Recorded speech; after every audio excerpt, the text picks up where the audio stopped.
ఇప్పుడు మరి రామారావు గారితో మీ డైరెక్షన్లో ఆలోచన వచ్చినప్పుడు ఎలా రియాక్ట్ అయ్యారు ఆయన? సరే, తర్వాత ఇక అది అయిపోయిన తర్వాత సంసారం ఇది మైనర్ బాబు ఇవన్నీ వచ్చాయి అనుకోండి, గాలిపటాలు 4-5 పిక్చర్లు చేశాను దాంట్లో అనిల్ ప్రొడక్షన్తో. దాని తర్వాత నేను ఇండిపెండెంట్గా డైరెక్టర్ అవ్వాలనుకున్నాను. డైరెక్టర్ అవ్వాలి అనుకున్న టైంలో సరే ఇప్పుడు నాన్నగారు ఏమన్నారంటే రామారావు గారితో చేయి నువ్వు అంటే, ఆయన చేస్తారో లేదో పెద్ద హీరో కదా ఆయన అంటే, ఎందుకు చేయరు మన కథ చెబుదాం ఆయనకి వెళ్దారా అని చెప్పేసి తీసుకెళ్ళాడు.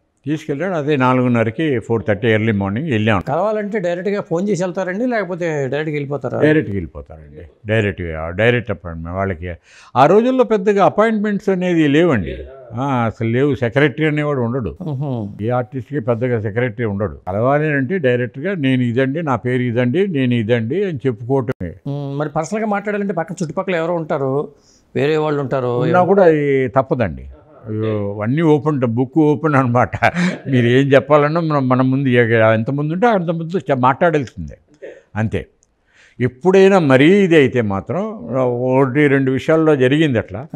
ఫాదరును నేను కూర్చున్నప్పుడు ఇంకోళ్ళు ఎవరో పేర్లు నాకు గుర్తులేదు, ఒక నిర్మాత ఇద్దరు కూర్చుని ఉన్నారు అక్కడ. వాళ్ళిద్దరిని బ్రదర్ మీరు కొంచెం బయట కూర్చోండి నేను పిలుస్తాను మిమ్మల్ని అండి. తప్పకుండా సార్ అని వాళ్ళు పాప బయటికి వెళ్ళిపోయారు. సో అట్లాంటి కొన్ని ఒక్కోసారి చెప్తూ ఉంటారు ఆయన, ఏదైనా మరీ క్లోజ్గా ఉంటే. కథ చెప్పాలనుకోండి మరి వేరే వాళ్ళు వింటారు కదా. అవునండి, అది ఉందండి, వాళ్ళు ఆ పద్ధతిలోనే ఉండేవారు. ఓకే, మరి మీ ఛాలెంజ్ రాముడి దగ్గరికి రాముడికి వచ్చేటప్పటికి సరే వెళ్దామని చెప్పి 4:30కి వెళ్ళామండి. వెళ్ళిన తర్వాత 4:30కి ఇట్లా బావగారు మా బాబు మీతోనే డైరెక్ట్ చేయాలంటున్నాడు, మీరేమంటారంట. Oh very good, I'm very happy బాబు, బికమ్ డైరెక్టర్ విత్ మీ అని చెప్పేసి చాలా సంతోషంగా షేక్ హ్యాండ్ ఇచ్చి కౌగులించుకొని అంటే కాళ్ళకి దండం పెట్టాను, ఆయన బ్లెస్సింగ్స్ ఇచ్చేశారు, అన్నీ అయిపోయింది. నువ్వు మంచి కథ తీసుకురా నేను చేస్తాను నీతో అని చెప్పేసి అన్నారు. సరే అన్నాక నేను ఒక కథ తయారు చేశాను. మళ్ళీ ఆయన దగ్గరికి వెళ్ళి చెప్తే ఆయనకు నచ్చిన తర్వాత నేను బ్రేక్ వేయాల్సిన పరిస్థితికి వచ్చింది. నాకే డౌట్ వచ్చింది, అమ్మో ఇది నా ఫస్ట్ పిక్చరు, రామారావు గారిని నేను హ్యాండిల్ చేయగలుగుతానా లేదా అనేది ఒక డౌట్ వచ్చిందనమాట. డౌట్ వచ్చిన తర్వాత ఆ డౌట్తో మళ్ళీ మా ఫాదర్ని అడిగా, అంటే నేను తీయగలుగుతాను పిక్చరు, నాకు ఆ కాన్ఫిడెన్స్ ఉంది.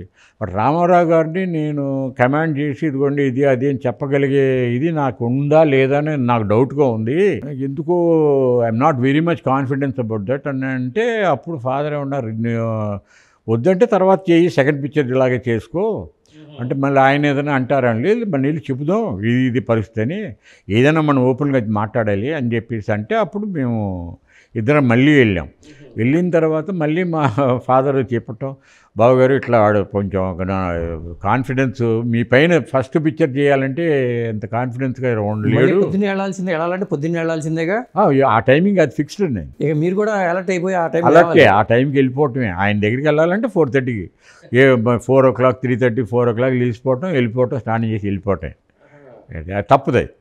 అది మిస్ అయ్యామంటే ఆయన ఎంత సిస్టమేటిక్ అంటే ఆ పాయింట్ కూడా వస్తున్నాను, సిస్టమేటిక్ దీని కింద.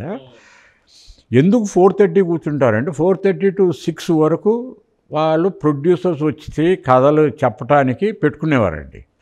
6 తర్వాత బయటకు వచ్చేవారు. బయటకు వచ్చిన తర్వాత ఇంటి ముందు ఒక 4-5 బస్సులు ఉండేవి. ఆ బస్సులో అందరూ టూరిస్టులు విజయవాడ నుంచి కానీ ఆంధ్రప్రదేశ్లో ఎక్కడి నుంచో పలు దూరాల నుంచి అందరూ వచ్చేసి తిరుపతికి వెళ్ళి డైరెక్ట్గా ఈయనకి వచ్చి ఈయన దర్శనం చేసుకోవాలి. వాళ్ళు వచ్చి అటు కూర్చుని ఆయనకు దర్శనం కనబడిన వెంటనే బయటకు వచ్చి గేట్ దగ్గరికి వచ్చి నుంచుని వెంటనే అందరూ ఓ సార్ శ్రీరాముడు గోవిందా గోవిందా అని ఈయనకి దండాలు పెట్టేవారు. ఆయన కూడా చాలా సంతోషంగా ఆయన ఫీల్ అయ్యేవారు.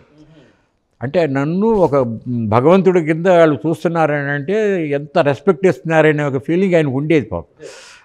అదే ఇది తర్వాత క్యారీ ఓవర్ అయ్యిందండి.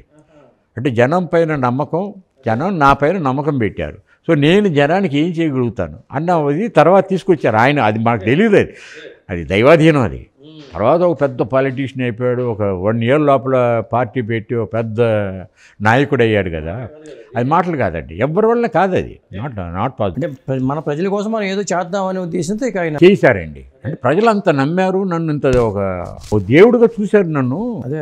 దేవుడిగా చూసి నన్ను ఇంత ఇదిగా చూస్తున్నారు. అప్పుడు నేనేం చేయాలి ఆయనకి? ఏదో ఒకటి చేసి చూపెట్టాలి కదా అనేసి ఉద్దేశంతోనే ఆయన దాంట్లో దిగారు.